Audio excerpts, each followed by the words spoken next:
But the two main reasons and why my girlfriend is probably going to go for this, I've been trying to help my girlfriend find her next vehicle for the last 6 months or so, and I think I might have just found it today. This is a 2025 Mazda CX-30 Carbon Turbo. This is the lowest of the 3 turbo trims. You have Carbon at $33K, you have the Premium at $35K, and you have the Premium Plus at $37K. Now, for those new to the channel, I own a 2023 Mazda CX-50 and also a 2024 Mazda ND3 Miata with the Brembo BBS Recaro package. And I am a big Mazda fan because I think that what they're doing at the price point is incredibly impressive. Actually, today I was hanging out with a buddy and he's like, Kevin, if you just change the badges on this to a Ferrari, it would actually be convincing. And no, he had not seen the memes of how the side profile silhouette actually looks somewhat reminiscent, if you squint a little bit, of the Ferrari Purosangue, which I think is absolutely hilarious. Mazda's modern design language is called Kodo, first introduced in 2010 and first actually implemented in a vehicle in 2012. Translates to soul of motion. It has a very organic, flowy feel to it, which I absolutely love. And this color as well, Zircon Sand Metallic. It's actually the only way to get Zircon Sand Metallic exterior and terracotta tan leather interior, actually leatherette, not real leather, on this CX-30. And my girlfriend, she loves neutrals and beiges and things like that, so I think this really is the exact spec that we would go for because she loves this Zircon Sand Metallic. I was actually trying to get my CX-50 in this color, but I wasn't able to find one without markup back in 2022, end of 22 when I first bought it. So I went with polymetal gray, which I think is also sharp, but my first choice was actually this color. Although if I'm honest, I think it fits the CX-50, which is a bit more rugged and masculine compared to the CX-30. I still think this looks sharp, but just my personal preference. And no surprise, Mazda is using the same engine that they use elsewhere in the lineup. That's the 2.5 liter inline-4 that's turbocharged, making 227 horsepower, 310 pound-feet of torque on regular gas. And if you put premium, you get 250 horsepower, 320 pound-feet of torque. That's mated to a 6-speed automatic transmission. That's a regular torque converter slush box. And it has iActive all-wheel drive standard. There's no front-wheel drive option on the turbo trims. 0 to 60 is not what it's about, but for those curious, it's 5.8 to 6.2 seconds depending on the test. And we have McPherson strut front suspension and a torsion beam in the rear, which is the same as my CX-50 because these vehicles, together with the Mazda 3, the same platform, and torsion beam is theoretically quite inferior. However, the way Mazda has tuned it, it's not that much of a price to actually pay. And that cost savings there allows them to spend extra money toward other things that you probably care more about. Things like the interior, which feels incredibly premium for the price. Now, if you go with the Premium or Premium Plus, you do get real leather. This is terracotta leatherette. It's relatively convincing, and you have these fake suede inserts. I don't think that their fake suede or Alcantara, whatever you want to call it, is the most convincing. They have it here too. It is, I don't know. The Mazda 3 Turbo that I drove recently had the same thing. It's almost like carpety rather than nice quality suede, but you know, it adds a little bit of depth to an otherwise more bland seat. The seat also is more comfortable than in my CX-50. The bottom piece of my seat in my CX-50 is actually quite firm. It's a common complaint, but I'm a fan of what Mazda is doing in the interiors. Compared to something like my CX-50, this is a subcompact. This is substantially smaller. I think the driver and the passenger, they're gonna feel totally comfortable. If you have full-size adults in the back though, it is gonna be a little bit cramped.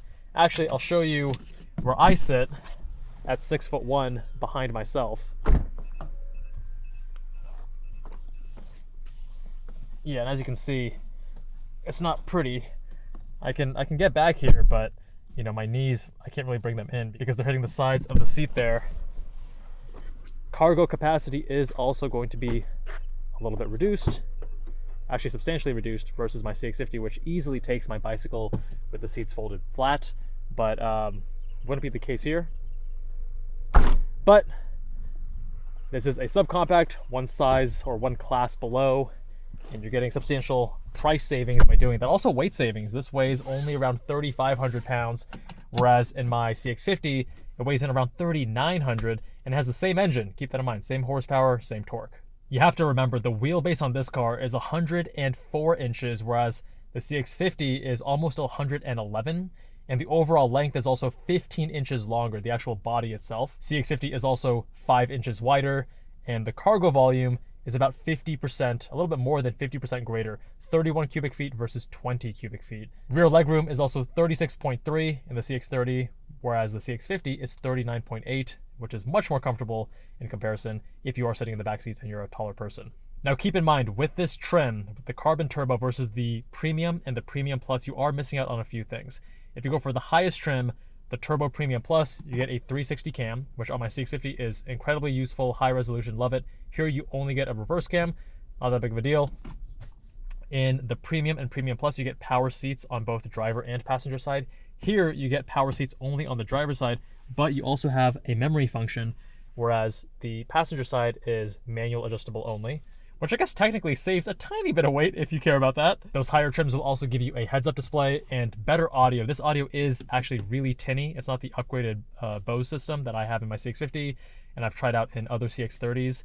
And this one is, you know, the low, mid-range, and bass is lacking. And even when listening to a podcast, people's voices sound tinny. You adjust to it, but you know, you're not going to be impressed by the audio system on this lower trim. No heated steering wheel, but you do get heated seats in the front, and ventilated front seats are only reserved for the Turbo Premium Plus. You do, however, now get a wireless charger, which is awesome since that was only reserved for the higher trims before, but now even the Carbon Turbo gets it, which is very nice. Wireless CarPlay, of course, and you don't get the driving aids that you would otherwise get in the higher trims, like the traffic jam assistance, lane centering, things like that. You only get lane keep assist here, where it like bumps you in and vibrates your steering wheel if you veer out of your lane. But the two main reasons, and why my girlfriend is probably going to go for this over other trims, I guess three main reasons. Number one, the color we already discussed. Number two, power and memory driver seat, because I drive her car a lot when we're driving together. It's normally me. When she drives on her own, she needs to adjust it back to where she is positioned best. She's a lot shorter than me, so having a memory function is a significant quality of life improvement. So that's important to her. We actually were trying out some lower trim CX-30s because I think this is probably the best vehicle for her. She drives, I think it's a 2011 Audi S4 right now, so she's very used to, like, you know, the sportier German feel, tons of power and torque, and we're trying to do something that's a little bit more reliable and a bit more of a mature and intelligent purchase decision that's not going to depreciate and have as many reliability concerns. So Mazda was, of course, the natural choice. And the third and final reason is the engine. So we actually tried some lower trim Mazda CX-30s, but because she is a bit spoiled by that Audi S4, she found that downgrade in power, because remember, the non-turbos have less than 200 horsepower, less than 200 pound-feet of torque, to be a bit much. She likes that ability to overtake and such. And these 2.5 liter engines with the turbo make plenty of grunt, because Mazda has also tuned the engine to have a lot of low-end torque, which makes it very usable day-to-day without having to actually downshift to overtake and accelerate decently quick. I am personally most excited for her to get one of these, since again, I'm oftentimes driving us from point A to point B, simply because of the way this thing drives. It is incredible to me how Mazda is tuning their vehicles to drive in such an engaging way at the price point. $33,000. It is tuned a little bit firmer than the equivalents from other Japanese manufacturers. It has more direct steering, more like sporty weighting without it feeling overly heavy. They're dialing in the inputs in such a well-balanced and congruent way, where all the different inputs, from the steering to the pedals to even the transmission, feel congruent. They feel like they're all part of the same story and design, and they fit in the vehicle equally well.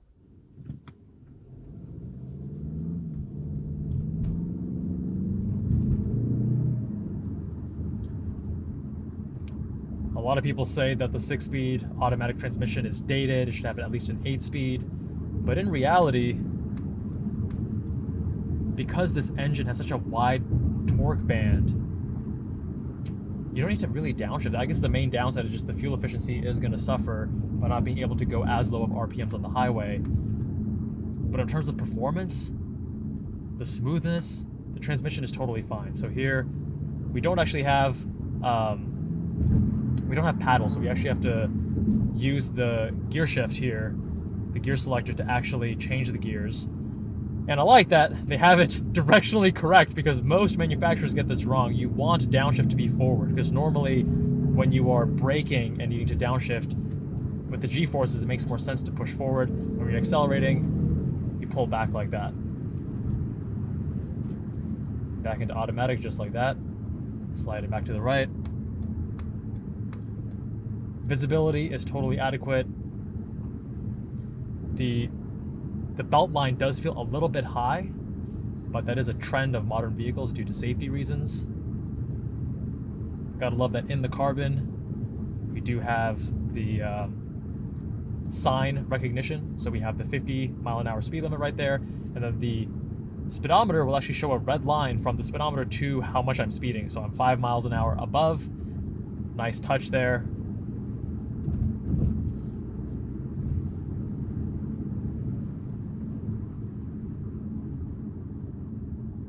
Get on the brakes, there's this naturalness, not super firm, not super soft. It's what you want from a slightly sporty subcompact CUV. And I like that with the extra 400 pounds of weight savings, it's a little bit peppier than my CX-50, because it's the same engine, just pulling less weight, a smaller vehicle. And they give you things like GVC and such, a little bit of brake vectoring as needed as you're cornering, to help it feel more planted, to give you a bit more confidence. Steering here is not quite as communicative as my CX-50 though. It's still very direct, but lacking in that feedback. Although I have the 2023 model year, which had the best steering of any CX-50, because after that, many people were complaining that it was too heavy, which is nonsense. But you know, they lightened it up. They made it a little bit more palatable to the masses, if you will.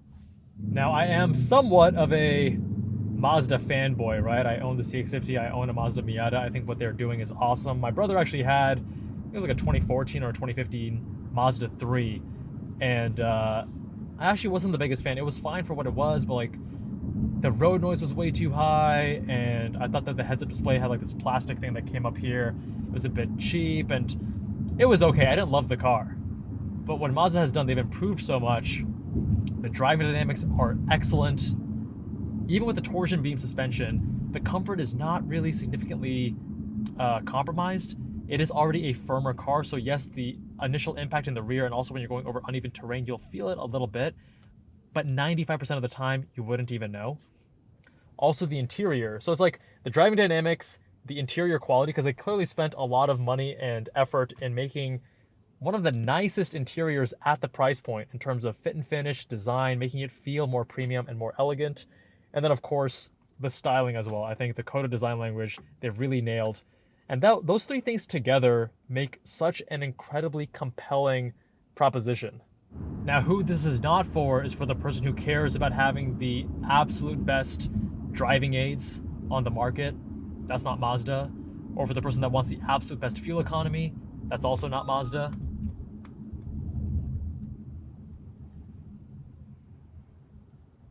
But for the person who cares more about driving and interior quality, I think that there's no better option, especially at this price point. Now, if my girlfriend does buy a CX-30, it's funny because we'll have a total of 3 Mazdas across 4 vehicles, Lotus Emira, CX-50, CX-30, and a Mazda Miata. And you know what? I'm okay with that because they speak to car enthusiasts like me and other people who just enjoy driving or value the driving experience.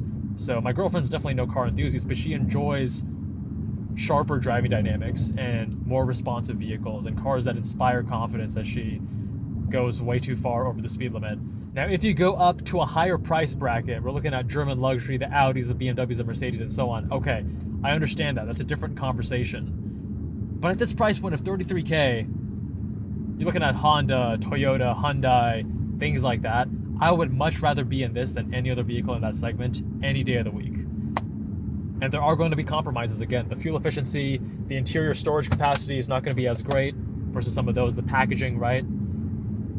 But I care less about interior packaging and fuel efficiency. I care more about how a car drives, how it feels on the inside, and how it looks. And for those who have similar priorities, I think the CX-30 is hard to beat. But my friends, let me know what you think with a comment down below. Much love, and I'll see you all in the next one.